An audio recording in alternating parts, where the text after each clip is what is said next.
26th Annual Arts Alive Festival of the Arts. March 29th, Francis Marion University, rain or shine. Stay tuned, Carolina People tell you all about it.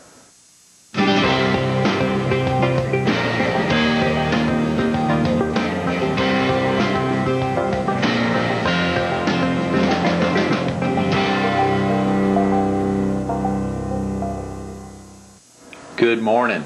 Welcome to Carolina People. This morning we're in Florence. We're focused on the 26th Annual Arts Alive Festival to be held at Francis Marion University on March 29th. We're visiting with Libby Cooper, the Director of Community Relations at Francis Marion University and an Arts Alive committee member. Good morning, Libby. Thanks so much for being with us this morning. Thank you. Glad to be here. Incredible opportunity to highlight the Arts Alive Festival today. Right. Something that I'm not aware of, even after 26 years, but surely getting the word out to viewers within the PD and the Strand and southeastern North Carolina about Arts Alive. Can we talk real quick about yourself? Were you Sure. originally from the area, Libby? I'm from Sumter County. Great. But I've been in Florence 23 years now. Ooh. And as a matter of fact, I was just thinking the other day, I'm coming up on an anniversary. We moved here on March the 1st, 1980, and there was snow on the ground, 5 or 6 inches, as I recall. It made moving very interesting. Yes, that would be. You've almost been here as long as Arts Alive. That's right. Was this I was about to say, was this a brainchild of yours, but since it began a little before, obviously you've been intimately involved with it. It was actually a brainchild of two artists and some folks out at Francis Marion, Dr. Jack Baker, who was one of our vice presidents at Francis Marion, and an artist and musician, and Joyce Dowis, who was a local Florence artist, had the idea of putting this together. And both of them are deceased now, but they've left a legacy that continues to live on. And they were the brainchildren behind this event. Mm-hmm, mm-hmm. Have you been at Francis Marion since you arrived in town, Libby? I have. We moved on March 1st, and I started working there, I believe, on March 5th. Golly. 23 years. That's amazing. I've grown up at Francis Marion University. Have you always been in that position as Director of Community Relations? No, I've actually worn a couple of hats over that period of time. I started life there in the business office as the Director of Purchasing. And then worked in the business office for 10 years. And then we had a vice president that retired in 1990, and a position opened up in the development, community relations, fundraising side of the house. So I tell people I went from spending the university's money to help raising money for the university. It is much easier to spend it. Boy, I bet. I bet. Whatever time of the year it is, it's. That's right. We taped recently back in Florence, focused on the PD Area Council, the Boy Scouts. Have done tapings on the Heart Association, and there's a constant effort in the community, whether it's supporting young boys or supporting fighting heart disease and strokes. There are constant charities going on, but Francis Marion University is an institution that deserves a lot of strength here in the area. When did you jump into the position of Director of Community Relations? About a little over 12 years ago. Mm-hmm. And at that same time, I got involved with Arts Alive. Oh, great. Well, let's talk real quick about the responsibilities as Director of Community Relations. What does that primarily entail? Well, we talk out at Francis Marion about town and gown relations and relationships. So our office works closely with the corporate community, civic groups, local government, state government. We try to partner on activities and events that will promote the university and on the types of things that will make Francis Marion University and our area a better place. So it's a lot of community outreach. We also oversee a number of special events designed to increase the visibility of the university, and two of those events include the International Festival and Arts Alive. And the office also works closely with the Alumni Association. We have over 13,000 graduates now. 13,000? Many of whom are still right here in the PD. So that's under the community relations umbrella. Absolutely, communicating with those on a regular basis. Exactly. You said 12 years with the Arts Alive Committee. If you were talking to somebody who had no familiarity with Arts Alive, could you break it down in a minute, or even less, or more? Talk as long as you want. But well, I think so. The Arts Alive Festival is a one-day celebration of the arts that focuses on the performing arts, the visual arts, We also have special hands-on events for children. We like to say that we offer something for everyone, and we design Arts Alive so that it is not only entertaining but also educational. After all, we are a university campus, and we want people to have a better understanding of and appreciation for the arts. We like to, because everything is free, it gives people who might not have season tickets to the theater or the symphony to come out and experience those types of events. And we have a lot of local talent too, and we're able to showcase that as well as bringing in outside groups. Very important. Yeah. Who works with you on the committee, Libby? The committee is comprised of 14 people. 3 or 4 of us are actually employed by Francis Marion, and the rest of the committee is made up of citizens in the community who are interested in the arts, but or who are working with the arts in some capacity. The director of the Florence Museum is on our committee, the director of the Florence Little Theater, local attorneys and business people are on the committee, and they just come together once a month to plan this event. So as soon as Arts Alive is over, in March, we will begin planning for 2004. Oh, wow. It takes a lot of work and manpower to kind of put it all together, to bring in all the performing and visual artists, and to get it all set up and make it happen.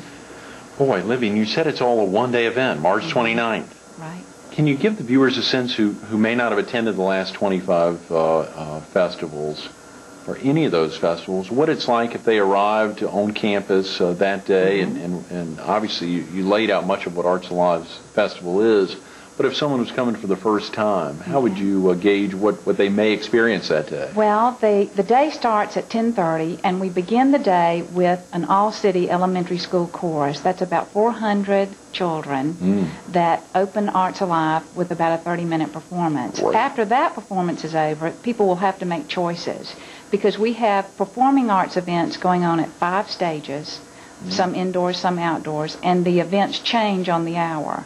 So there'll be 25 performing arts events that day. Then we have visual artists in 3 different locations, and they concentrate on the creative process. Like we'll have potters and sculptors and portrait artists, people working with stained glass. They will be talking about their particular area of expertise and demonstrating their talent and having some of their artwork on display.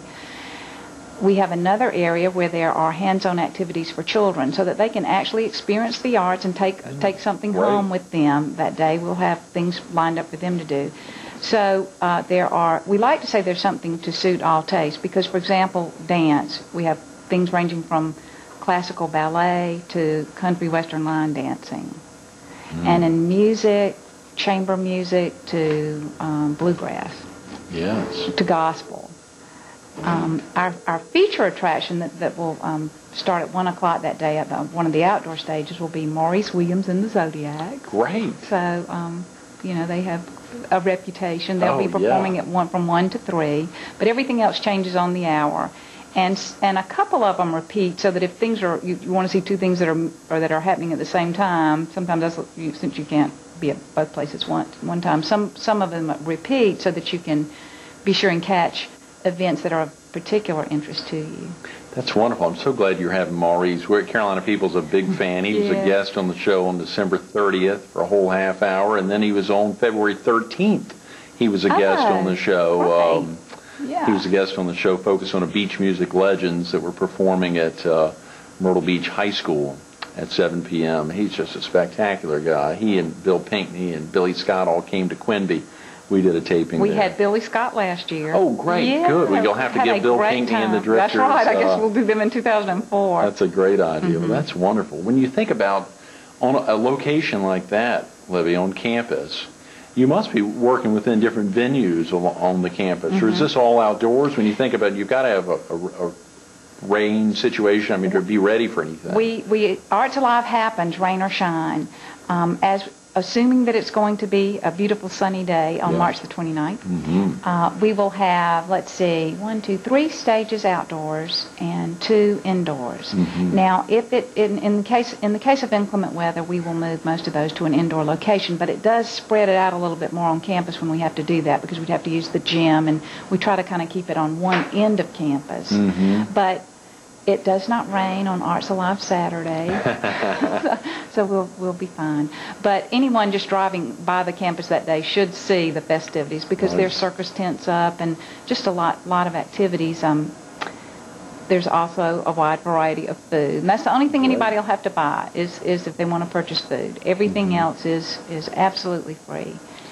And we will have thousands of people during the course of the day. Right. Francis Marion's opened up 2 amazing events annually, that and the PD International Festival, which is huge. How would these 2 differ?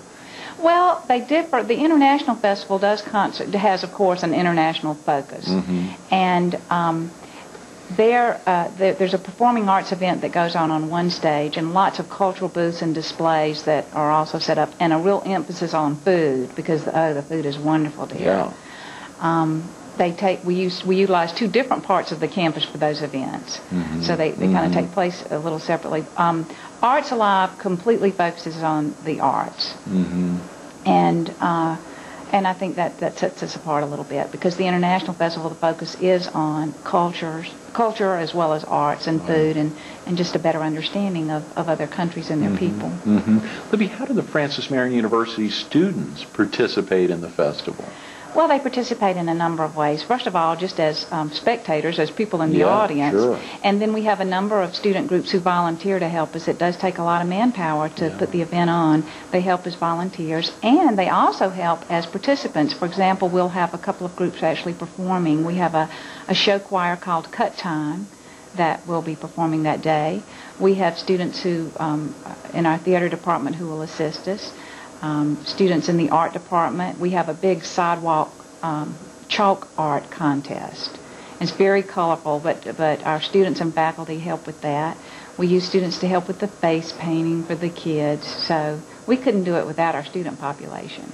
The students really volunteer a lot. And volunteers, do you have volunteers other than students? We do. We use some local church groups come out and help, particularly in the area where the children have their hands-on events. That takes a good bit of people to assist the little ones with those kinds of crafts and things. So we have student groups from some of the churches and schools that come out and help us. Great. Libby, if a viewer wanted more information about attending the festival on the 29th of March, or about volunteering their time or services, who would they want to contact? They can contact the Community Relations Office at Francis Marion. The number there is 843-661-1225. Great, thank you. Rain or shine, March 29th, Francis Marion University, be there. Libby, thanks so much for being with us this morning. I enjoyed it. Absolutely. Stay tuned for more Carolina People coming up next.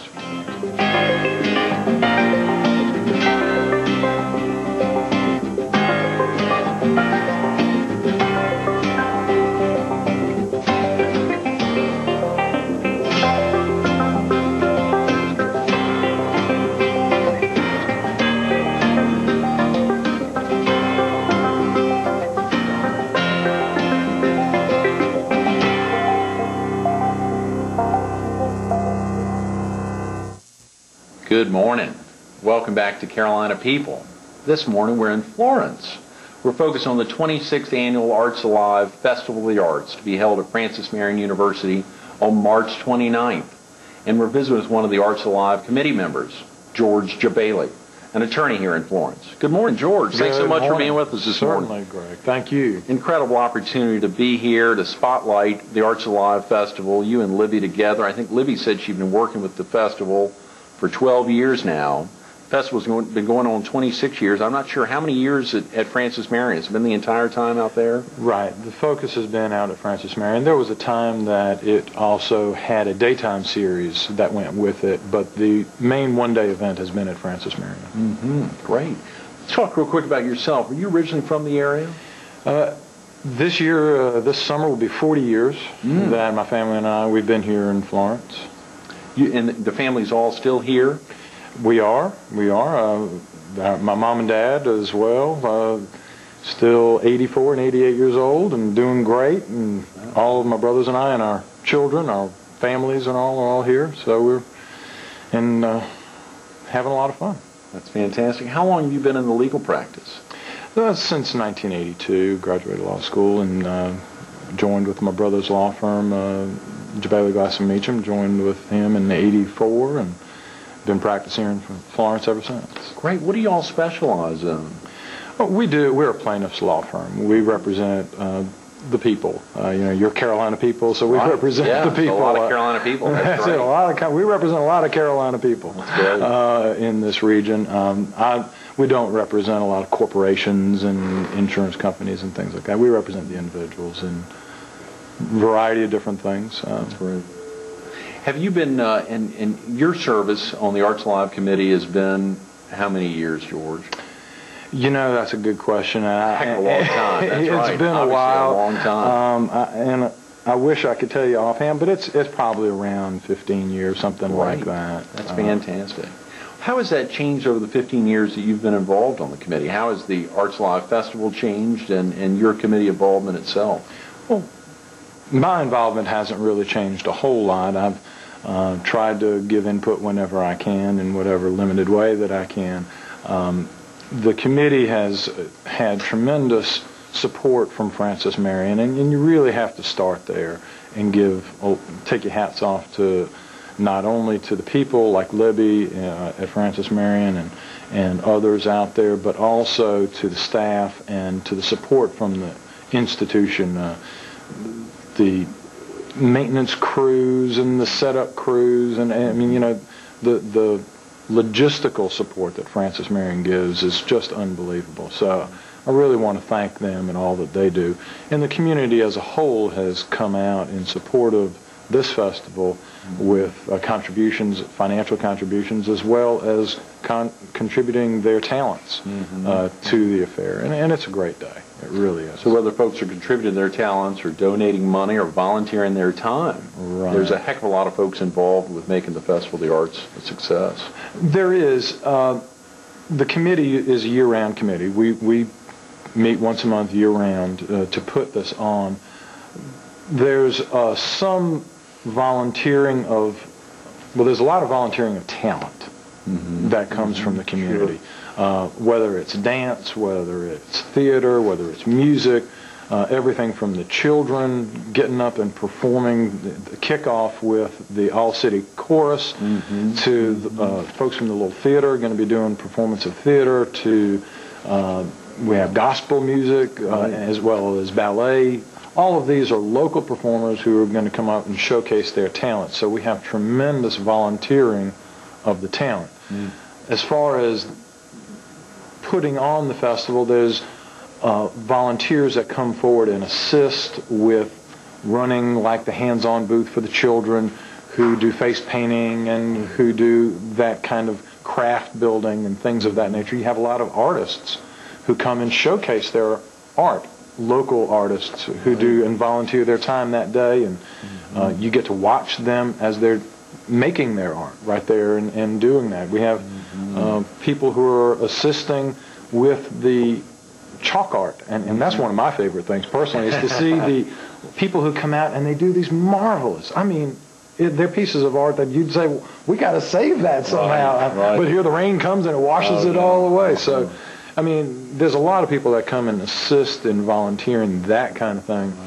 And then the university provides a lot of security and that type of help as well. You pointed out, I'm glad you said rain. Libby obviously made clear, rain or shine, folks are out there on March 29th. There's going to be thousands of folks out there on March 29th, rain or shine. It's a festival that's been going on long enough that it'll draw the crowds, whether it's raining or not. Absolutely, but and I don't know what it is. It's somehow or other we have been so fortunate every year that we've had the weather cooperate.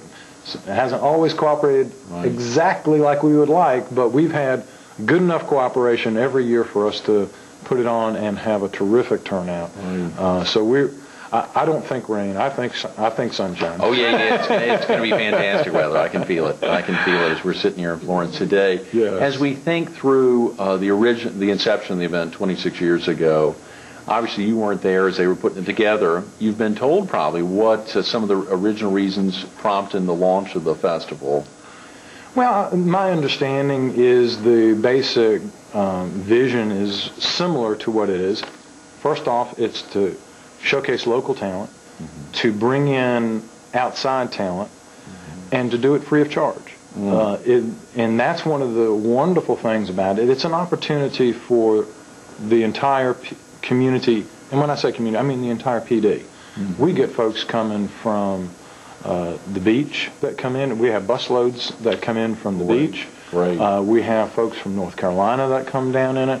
So we're talking about the entire PD region that come and really spend the day. Come early, stay late. There's food out there. Just enjoy the day. It's all free of charge, and there's plenty of seating. There's plenty to do, and usually the problem people have at the end of the day is they say, there were 3 different things going on at 11 o'clock, and I couldn't get to see all 3. I had to pick and choose which one I wanted to go to. That's a great problem. Yes. We love to hear those kind of complaints that there was too many things going on for people to choose from. That means they'll be back for years to come. Exactly. And Maurice Williams and the Zodiac. Oh, man, beach Don't y'all music. land a beach music star like that?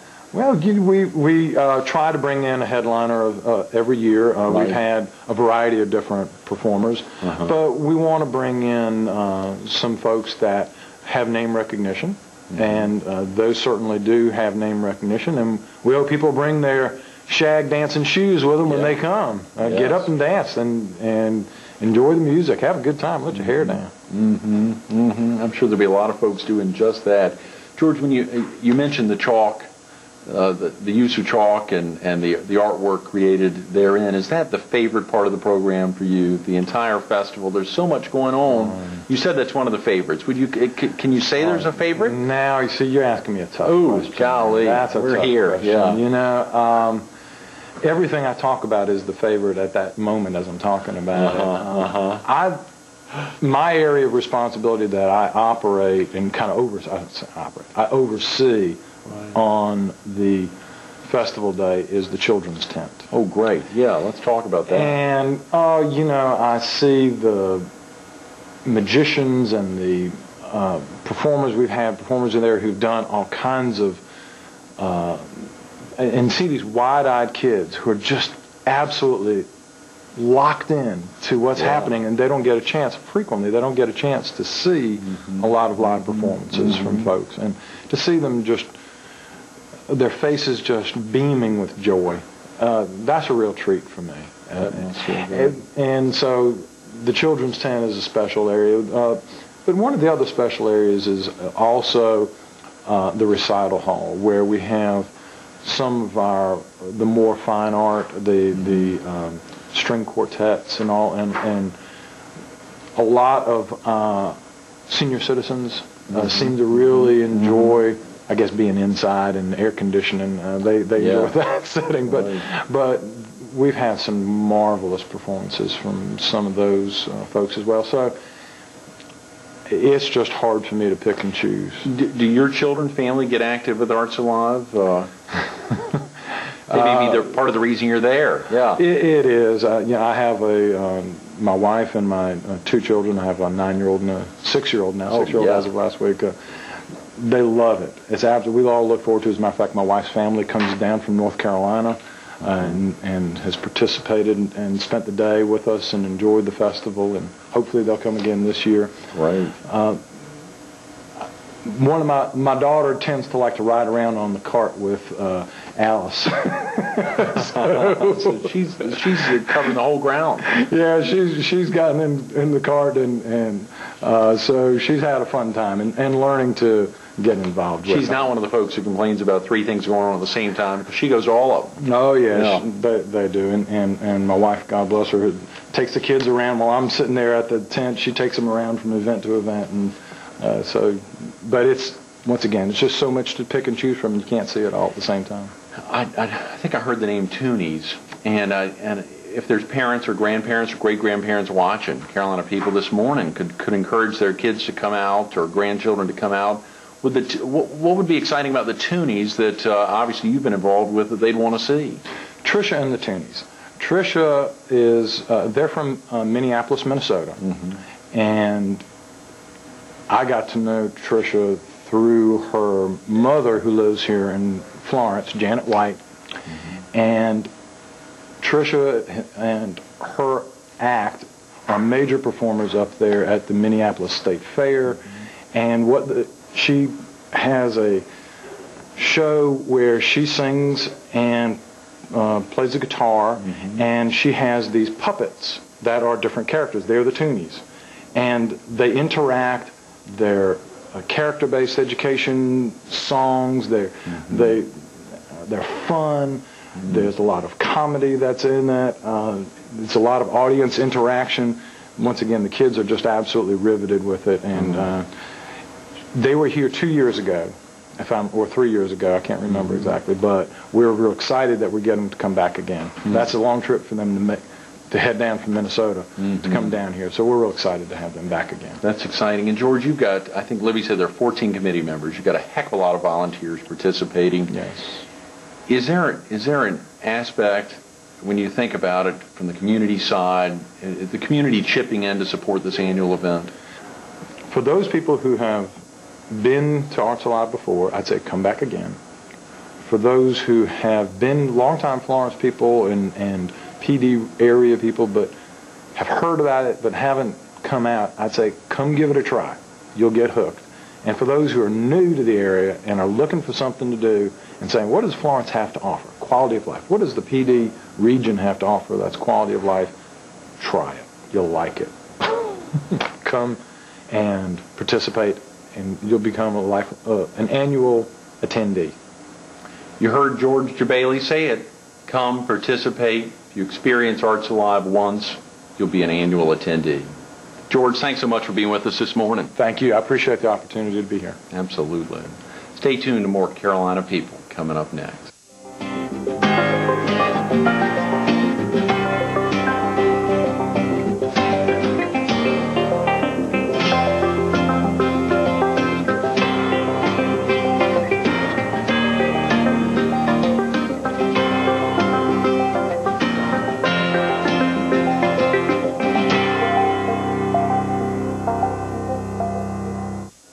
Bring the busloads. The date's March 29th. The event, the Arts Alive Festival for the Arts, Francis Marion University, 10:30 to 5.